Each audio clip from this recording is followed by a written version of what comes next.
reception in Mississippi was actually quite a bit different from what I understand it to have been elsewhere and what I personally saw it to be at Brown's Chapel and the other places along the route from Selma to Montgomery. The people in SNCC, the Student Nonviolent Coordinating Committee, actually did not revere or even respect Dr. King anywhere near as much as you might expect they would respect somebody that had just recently been awarded the Nobel Peace Prize. Quite often they could be found in the back of the room kind of snickering and saying, "The Lord, the Lord," which was their kind of way of kind of making fun of what they saw pretty much as someone who didn't really get down into the trenches and didn't do the hard day-to-day work.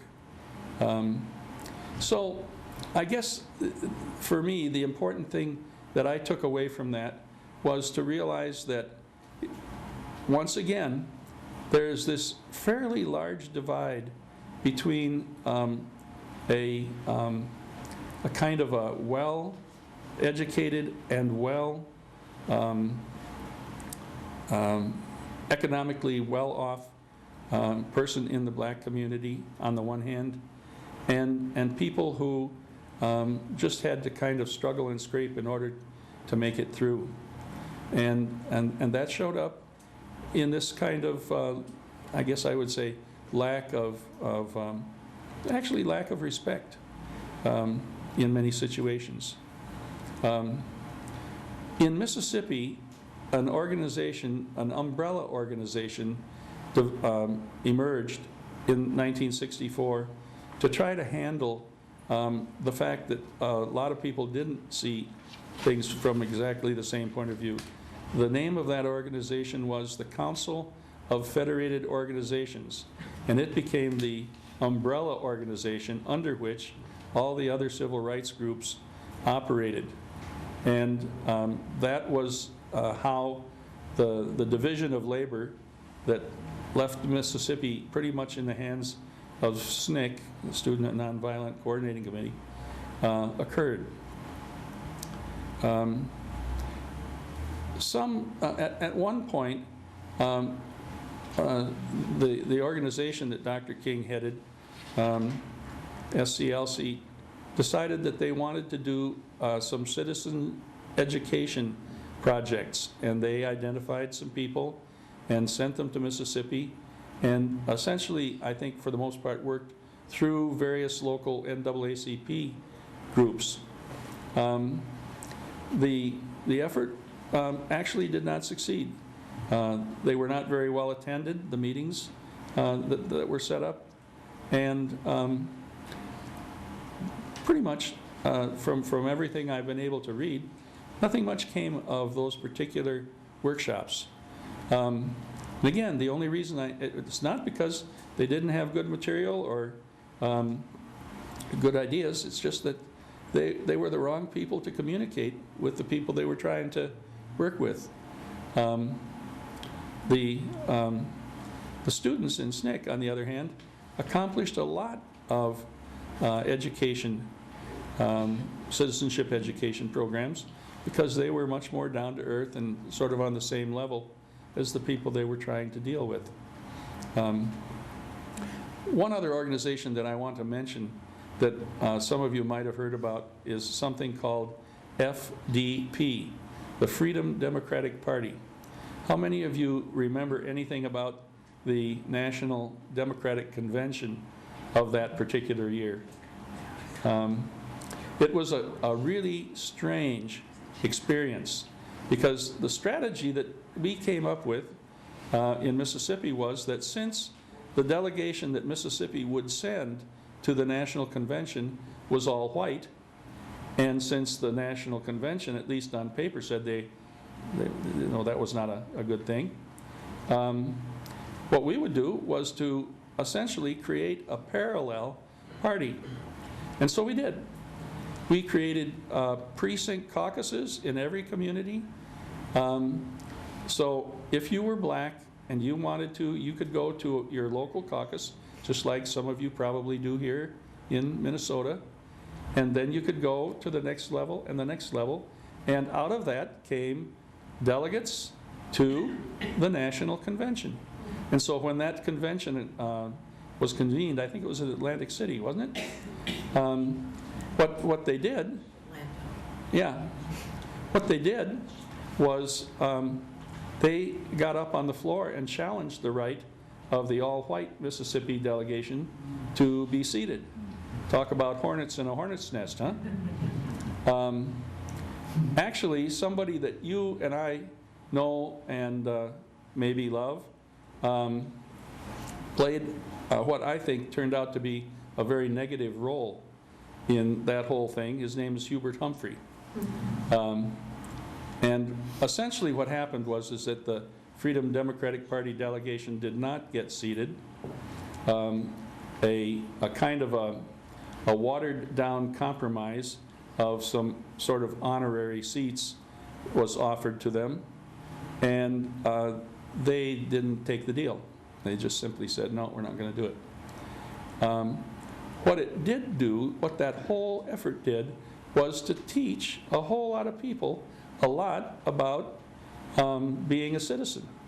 Because people went to these local workshops, they went to these caucuses, they had the feeling of power that comes from actually doing some electing, and they got to see their people go to the National Convention, and true, it didn't come out as nicely as we had all hoped, but it was a good effort. So those are some of the things that were going on all through that period of time. I want to stop. Sorry it got past 8 o'clock. Do any of you have comments or questions, things you'd like to? Bob, I wonder where you were when you learned of the assassination and what you thought. Oh, where was I when he was assassinated? Yeah. Not as close as you were. I was in actually in Hattiesburg at the time that happened, and I heard about it like everyone else did. And I guess the main difference was watching people's reaction on the street, which was, I mean, it was a tragic thing, and it was seen as a tragic thing by the people who heard about it. As you probably all know, or maybe you don't, the whole of our country, black communities, especially in major cities, reacted with anger. Just plain anger. Anything but nonviolence, sad but true. So we in history have to look at the irony of the man who championed nonviolence. His death actually triggered tons of violence here in Minnesota, all across the nation. And Don, you were there. Yeah, I happened to be in Memphis. It was 3 years ago, and it was the anniversary of the death. And there was a ceremony which was very moving, right in front of the balcony where he ended his life. And there were maybe 1,500 people there, and I'd say 95% black. All of us were given a candle to light at a moment during the ceremony. It was very moving. The museum there is extremely worth going to, and it ends up in the motel room, where you get a really good look at the grand finale of your tour of it where it happened. Other comments? I have a question. Could you? I'm sorry, I have a question. The freedom schools you were talking about, were those schools where kids went on a daily basis, or were they schools that they went to occasionally? They were voluntary. Repeat the question. Oh, the question is about the freedom schools and the kids that went to them. Were they attended on a daily basis, or less than that? They're voluntary, and so I'm sure that at least some of the people just went now and then. But they were well attended. I can remember seeing little churches that didn't have enough room for all the classes inside and just spilled over into little groups around the outside of the church. There were that many. So people were thirsty for what they found there. I taught in Clee, Flint, Ohio in the early 60s, and at least once every 2 weeks a freedom school would be called. And they would pick the school, and then all the kids were encouraged to go to the black churches around the area, and they would have school that day. And of course, I was very young. I was right out of college. I told everybody I was a jackpot sandwich from northern Minnesota, and I learned a lot. One of the things that they did was teach black history, to be proud of themselves, and boy, they needed it. You know, there was this feeling like when they ran into a white person that they needed to back off right away, these kids, and it was really sad. Mm-hmm. And I saw a change during the year because of those schools. It's good. She says that she could see a change. I watched that, not necessarily exactly that change, but many changes occur as people just began to say, hey, we can do this. Whatever this was, we can do this. And that was one of the better things that I think I watched. I brought a pile of books that are back there that talk about various aspects. And this book here is a book just full of pictures from beginning to end. The man that took these pictures is a world-class photographer who has been featured in galleries all over the world. And he just spent some time in Mississippi going around taking pictures.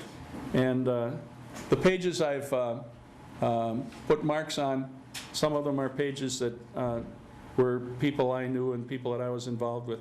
But I'll just leave this here, and if you want to thumb through it, you can. Well, I need to quit. Thank you for coming. Thank